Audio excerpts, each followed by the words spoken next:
En 1958, Lázaro Cárdenas, quien desde hacía más de 18 años que había dejado de ser presidente de México, decidió viajar a la Unión Soviética, siendo este país quien en primer lugar lo había invitado. Cárdenas, quien en aquel entonces era vicepresidente del Consejo Mundial de la Paz, aceptó dicha invitación sabiendo que las tensiones entre Estados Unidos y la Unión Soviética eran cada vez mayores e iban en aumento.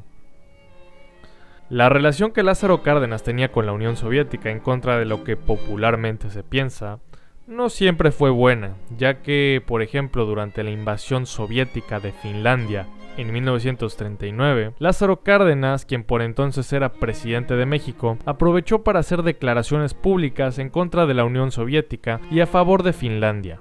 redactando una carta de su puño y letra, la cual decía lo siguiente: está en la conciencia universal que la República Finlandesa es un Estado democrático y que las ideas políticas por él mantenidas y fomentadas son de libertad, en el sentido más amplio del concepto. Además, Finlandia es un país pequeño y débil comparado con las grandes potencias. Se hace necesario concluir que Finlandia merece consideración por parte de las naciones civilizadas que también viven en el seno de las instituciones democráticas. Es ilógico y contrario a la dignidad humana que países de esta calidad superior no puedan disfrutar pacíficamente de los beneficios de su adelanto y su amor a la libertad. Ante la agresión de la que es víctima el pueblo finés, el pueblo y el gobierno mexicano le expresan su cordial simpatía una vez más, en los mismos términos en la que la expresaron los países que forman el Grupo Oslo, reunidos recientemente en la ciudad de Estocolmo, a iniciativa de Su Majestad el Rey de Suecia, y le hacen presente su deseo por la conservación de la paz y la seguridad de todos ellos. Quintana Roo, 5 de diciembre de 1939.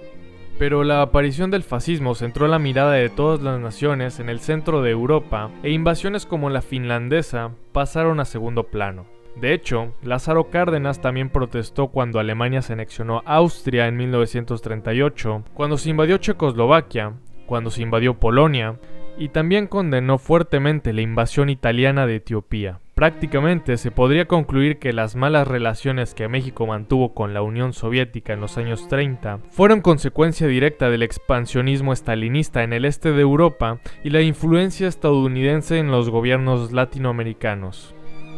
Aunque la cosa no se quedó ahí, ya que con la llegada de Trotsky a México, Cárdenas fue quien personalmente recibió al bolchevique y, como muestra de respeto entre dos personas que compartían a un enemigo en común, organizó un tren especial para llevarlo a la Ciudad de México desde el puerto de Tampico. Debido a pugnas ideológicas enmarcadas dentro del contexto del antagonismo entre el socialismo y el capitalismo, las relaciones entre México y Rusia fueron interrumpidas hasta 1942, año en el que ambas naciones se reencontraron en la comunidad internacional con un objetivo compartido: la lucha contra el fascismo y el nazismo. Durante la segunda mitad del siglo XX, los contactos entre la Unión Soviética y México se robustecieron y se expandieron a diferentes áreas de colaboración: el desarrollo económico, cultural, educativo, el respeto al derecho internacional y la coordinación en el plano multilateral.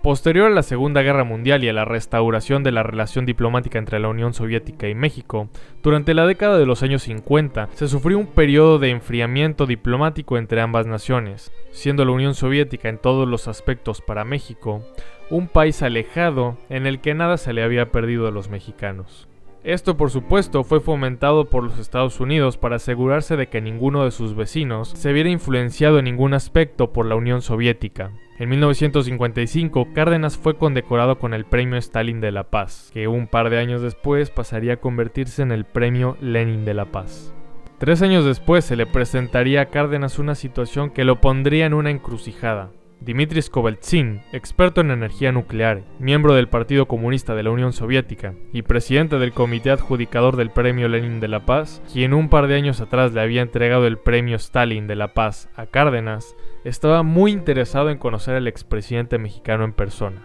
Dentro de la Unión Soviética nunca fueron muy populares los líderes de los países occidentales. Esto se refleja incluso en la entrega del propio Premio Lenin de la Paz, que usualmente se le entregaba a científicos, poetas, escritores o políticos afines al régimen soviético. Pero en toda la historia del premio Lenin, esta sería la primera y única vez que el premio le sería entregado a un presidente que no era militante del Partido Comunista. Aunque es verdad que la afinidad ideológica de Cárdenas no estaba muy alejada. Pero ¿qué justificaba que a Cárdenas se le condecorase con tal mérito? En primera instancia, esto se debió a sus fuertes declaraciones en contra de las anexiones producidas por el Eje a lo largo de la Segunda Guerra Mundial. Pero lo cierto es que la admiración que le tenían los soviéticos a Cárdenas en realidad no pasaba tanto por ahí, sino más bien por lo que probablemente significó la decisión más importante de la vida del expresidente mexicano, la expropiación petrolera. Cárdenas decidió nacionalizar la extracción de petróleo mexicano en marzo de 1938. Esto causaría el enfado de todas las empresas petroleras extranjeras que tenían interés en seguir extrayendo petróleo mexicano, las cuales eran en su totalidad empresas estadounidenses e inglesas. Como consecuencia inmediata, el Reino Unido decidió romper relaciones con México y no se descartó una posible invasión al país, como sucedió en Irán cuando dicho país decidió seguir los pasos de México y nacionalizar su petróleo en los años 50. Pero a diferencia del caso iraní, México sí pudo evitar una intervención británica o estadounidense debido al contexto internacional de aquella época. Con la Segunda Guerra Mundial a la vuelta de la esquina, ninguna nación se animaría a provocar una guerra innecesaria que solo tendría como consecuencia una enorme pérdida de recursos que más adelante podrían hacer falta en una eventual guerra en Europa contra Alemania. Además, a Inglaterra y a Estados Unidos le terminó saliendo el tiro por la culata la imposición de muy severas sanciones a México, ya que el gobierno de Cárdenas comenzó a venderle al régimen alemán e italiano el petróleo de producción estatal que ni Estados Unidos ni Inglaterra querían comprarle. Cabe recordar que los países del Eje por entonces buscaban hasta por debajo de las piedras nuevos yacimientos y nuevas naciones de donde importar crudo. A ninguno de los países que se encontraban en aquel momento en guerra con el Eje le agradó lo que México estaba haciendo. Muy seguramente ni siquiera Lázaro Cárdenas, quien ya se había pronunciado en contra de las anexiones alemanas de naciones centroeuropeas, le agradaba la idea de proporcionarle al Eje combustible suficiente para que pudieran continuar con la guerra. Pero las sanciones impuestas por los aliados no le dejaban otra opción. No fue hasta que Estados Unidos le ofreció al gobierno de Cárdenas la eliminación de todas las sanciones aplicadas por la expropiación petrolera, que México dejaría de venderle petróleo a la Alemania de Adolfo y a la Italia de Mussolini, ya que dicho sea de paso, fue la única condición que se le presentó a México si éste quería que se eliminaran todas las sanciones de potencias extranjeras. Con el final de la Segunda Guerra Mundial y el posterior comienzo de la Guerra Fría, México quedó constituido como un país neutral, siendo este un país ajeno a la OTAN y al Pacto de Varsovia.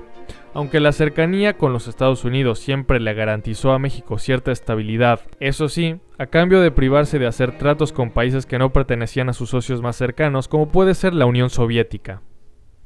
Durante la década de los 50 fue cuando este tipo de medidas se endurecieron más por parte de los Estados Unidos, presentándose como una acción muy desafiante al vecino del norte, que un diplomático y expresidente decidiera aceptar la invitación de un país que representaba todos los valores contrarios a los estadounidenses. Afortunadamente, Cárdenas pudo realizar este viaje sin mayor inconveniente, ya que para la época no era más que un expresidente y el viaje no era como tal una visita de Estado, sino una mera invitación a un por entonces considerado ciudadano ilustre. De hecho, el nombre de la película que estás viendo en este momento se llama así, Un mexicano ilustre en la Unión Soviética.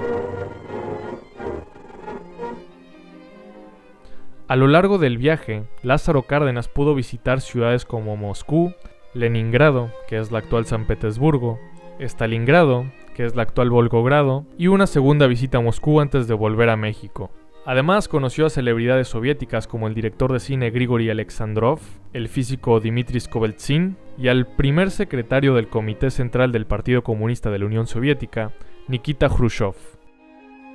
Tiempo después del viaje, Cárdenas seguiría en contacto con Khrushchev, mediante cartas en las que principalmente Lázaro Cárdenas le haría saber al líder soviético su preocupación por el distanciamiento entre la Unión Soviética y China. Pero esa es otra historia. Mientras tanto, si te gustó el video, te dejo aquí algunas sugerencias que te podrían agradar de igual manera.